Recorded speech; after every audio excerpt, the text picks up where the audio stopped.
Hi, Kathy here from Kathy's Cute Creations. Today I'm coming to you with the Puzzle Mystery Quilt 2019.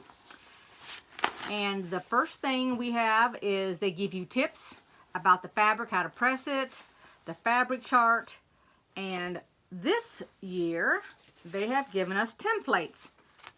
And they've told us to hold on to them. So here is the small template, the next one, and the last one. All right, so that's an addition. And we also, which I will show you here in a minute, we got a little square that I put up there on the design wall.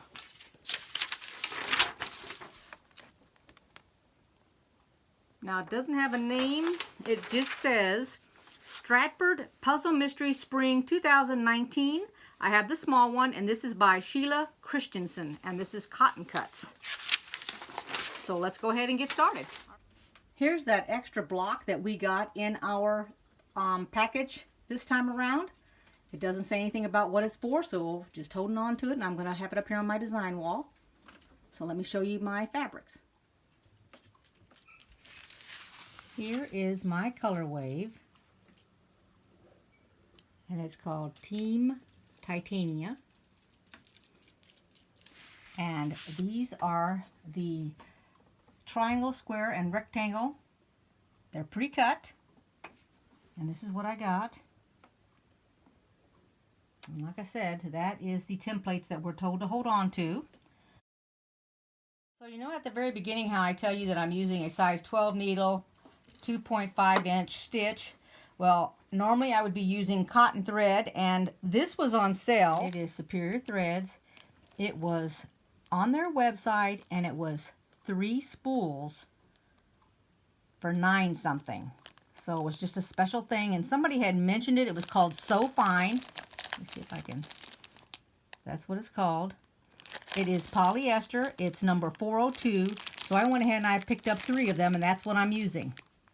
All right, just to give you an idea, because it's not my normal 100% cotton. This is polyester, but it is 50 weight. So the first thing it's having us do is join D5 with my E9, and I have 4 of these and 2 of these, and they want you to make 2 sets. So the 5, or the D5, excuse me, is on the right and the left of the E9, and we're going to do 2 of them. So all we do is just pin them together, because you know me, I got to pin everything. Now, since this is a new year, if you want to do it 1/4 inch, you need to make up your mind now, because this is where it's going to be important to either make it a 1/4 inch or just sew it whatever you want. It's going to be your choice.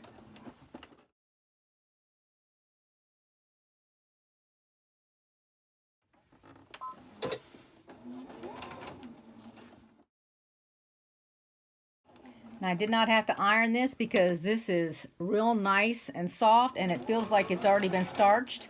They've prepared it already. And this is the way it's going to look when it's finished. And I'm going to go ahead and do the other one, and then I'm going to iron them and open them. Now it says to join B2 and C2. And we're going to make 8 of these. Now, I have pinned them all so that I can chain stitch them. So I will just do one right after the other, after the other, after the other, until I'm totally finished. And now we are sewing on the bias, so you want to take your time. You don't want to stretch it. You want your machine to slowly feed it for you. Remember, the bias stretches.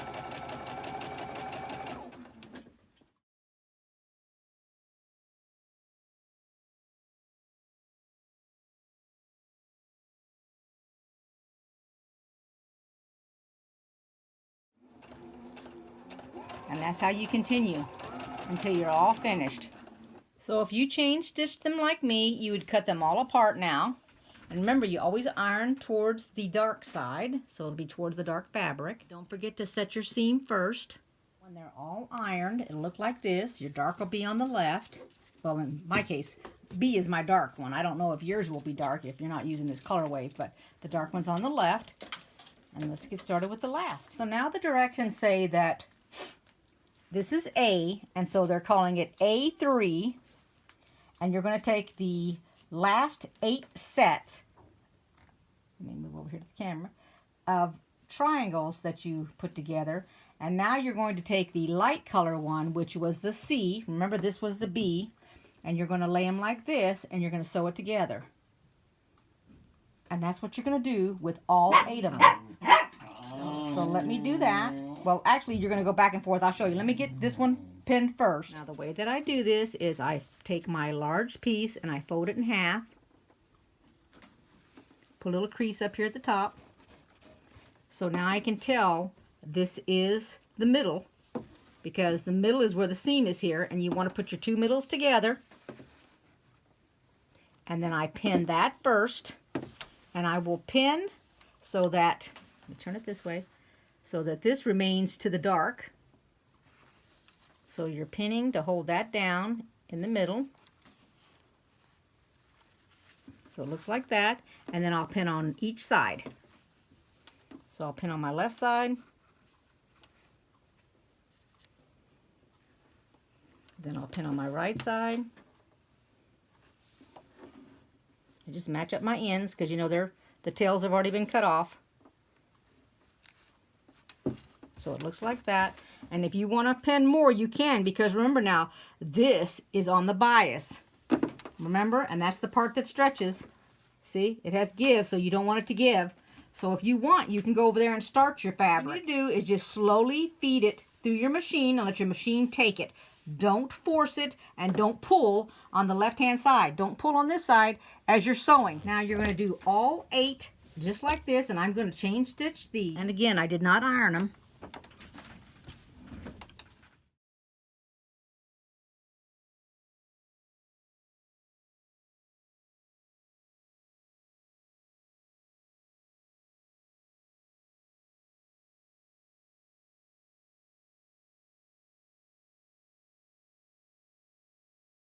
Going to determine how this one turns out, because we're going to iron half of them one direction and half of them the other direction. But go ahead and continue doing this until they're all finished. I told you that we were doing one way and one the other, so let me explain it to you. All right, here's what the square looks like. Here's both squares.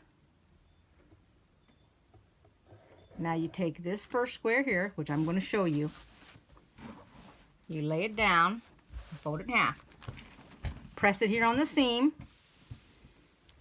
and then lift it, and you're ironing towards this side here.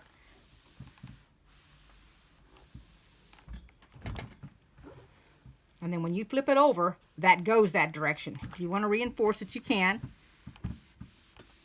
And you need 4 of them that do that. So you need 4 of these squares so that the seam lays towards this fabric here with the 2 that have matched and have a seam. So that's 1. It looks like that. And I do not have any steam in this iron. This is a dry iron. So I haven't used any starch or any steam. Just plain old dry today. Set that aside. And then you're going to, like I said, you're going to do 4 of them. Then what you're going to do is you're going to take the next one, and instead of having it turned this way so that your seam is down the middle, you're going to flip it over so that the solid piece is on there. You're going to set your seam. Let me move this out of the way a little bit here. And you're going to lift this one, and then you're going to iron it.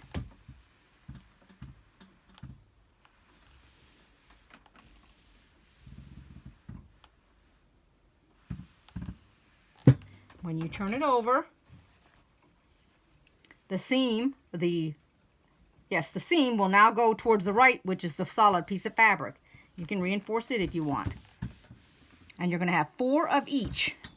And then we're going to sew these 2 squares together to make our rectangle.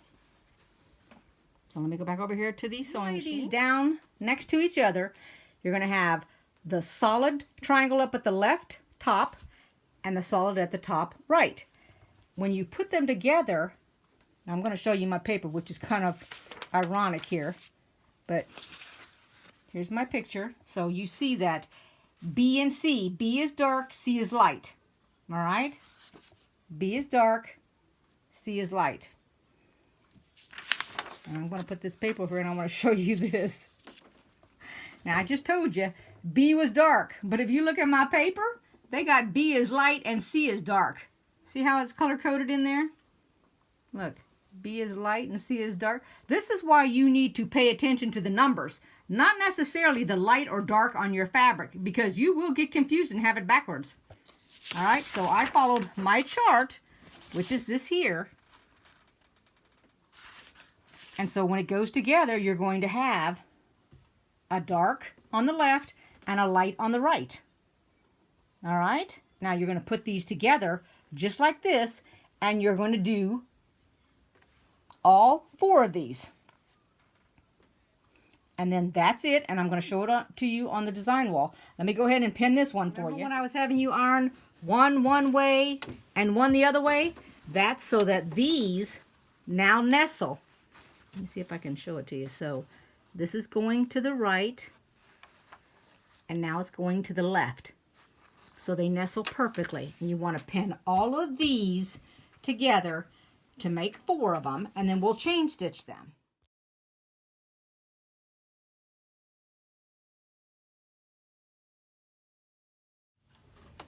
And you're going to continue the same way, just chain stitch them all until they're all done.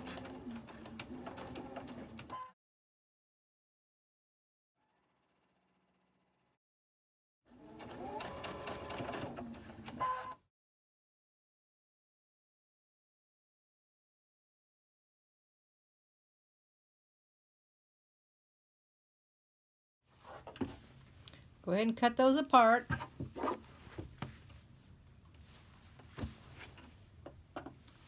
And then I'll iron those open. All right, so it is finished, and the top 2 are A1. The bottom ones, and there's 4 of them, are B1. So that is the Mystery Cotton Cuts 2019. Month 1. All right, I don't really know how they're supposed to lay. I just set them up on the board like that so you could see them. So if you like this video, give it a thumbs up, subscribe, and I'll see you next month for this. Thanks everybody for watching. Bye-bye.